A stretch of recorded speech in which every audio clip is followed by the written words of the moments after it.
দীর্ঘ ৬ বছর পর হতে যাওয়া ঢাকা বিশ্ববিদ্যালয়ের কেন্দ্রীয় ছাত্র সংসদ ও হল সংসদ নির্বাচন স্থগিতের বিষয়ে আপিল বিভাগের রায় কী হয় তা নিয়ে বুধবার সকালেও শঙ্কা ছিল প্রার্থীদের মধ্যে। তবে সর্বোচ্চ আদালতের রায়ে সেই শঙ্কা পরিণত হয় স্বস্তিতে। রায় ডাকসু নির্বাচনের পক্ষে আসায় উচ্ছ্বাস ছড়িয়ে পড়ে ক্যাম্পাসে। এরপর শুরু হয় উৎসবমুখর পরিবেশে প্রার্থীদের নির্বাচনী প্রচারণা। সাধারণ শিক্ষার্থীরাও বলছেন, দীর্ঘদিন পর হতে যাওয়া ডাকসু নির্বাচন সময় মতোই হওয়া উচিত। নিরাপদ ক্যাম্পাস দেখতে চাই। ক্যাম্পাসে ডাকসু সফলভাবে হোক, সবাই এটাই চাচ্ছি, ডাকসুটা হোক। পলিটিক্সটাকে না দেখে তারা যেন ভার্সিটির ওভারঅল উন্নয়ন হয়। এদিকে ডাকসুর এক নারী প্রার্থীকে কটূক্তি করায় ঢাকা বিশ্ববিদ্যালয়ের শিক্ষার্থী আলী হোসেনকে বহিষ্কার করেছে বিশ্ববিদ্যালয় প্রশাসন। এমন সিদ্ধান্তকে স্বাগত জানিয়ে প্রার্থীরা বলছেন, নির্বাচন ঘিরে সাইবার বুলিং হুমকি হয়ে দাঁড়িয়েছে। সেই সাথে আপিল বিভাগের রায়কেও স্বাগত জানান তারা।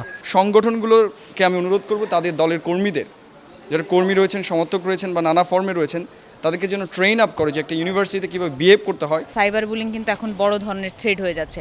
আমি এখন এখানে দাঁড়িয়ে কথা বলছি, আমাকে তো ভয় পেতে হচ্ছে। হাইকোর্ট আসলে যেটি তার রায় দিয়েছে সেটি আসলে সাধারণ শিক্ষার্থীর পক্ষে এসেছে। ডাকসু নির্বাচন 9 তারিখে হবে, যত ষড়যন্ত্র চক্রান্ত হোক না কেন শিক্ষার্থীরা রুখে দেবে। নির্বাচনকে ঘিরে যে বিভিন্ন ধরনের লেভেল প্লেইং ফিল্ড সেটি যেন এনশিওর হয়, এমন একটি পরিবেশ যেন বিশ্ববিদ্যালয় প্রশাসন এনশিওর করে।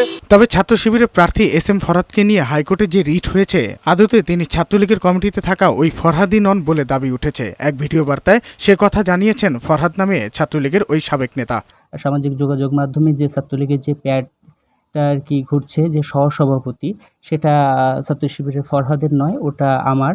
অন্যদিকে সিনেট ভবনে ছাত্রদল সমর্থিত আবিদ হামিম মায়েদ পরিষদের প্রার্থীরা চিফ রিটার্নিং অফিসারের কাছে নানা দাবি নিয়ে দরখাস্ত দিয়েছে। পরে কমিশন জানায়, ছাত্রদল বলেছে বুথ বাড়াতে, তবে সম্ভব নয়। 710টি বুথেই নির্বাচন হবে। প্রত্যেকটি কেন্দ্র সিসিটিভি ক্যামেরা দ্বারা সম্পূর্ণভাবে নিয়ন্ত্রিত থাকবে। এই বিষয়ে কোনো ধরনের ছাড় দেওয়া হবে না। প্রতি ভোটারের জন্য 8 মিনিট সময় রেখেছি, 40,000-এর মতো ভোটার ধরে।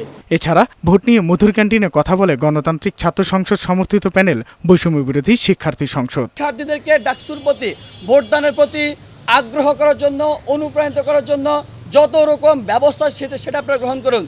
সাজ্জাদুর রহমান, বৈশাখী সংবাদ, ঢাকা।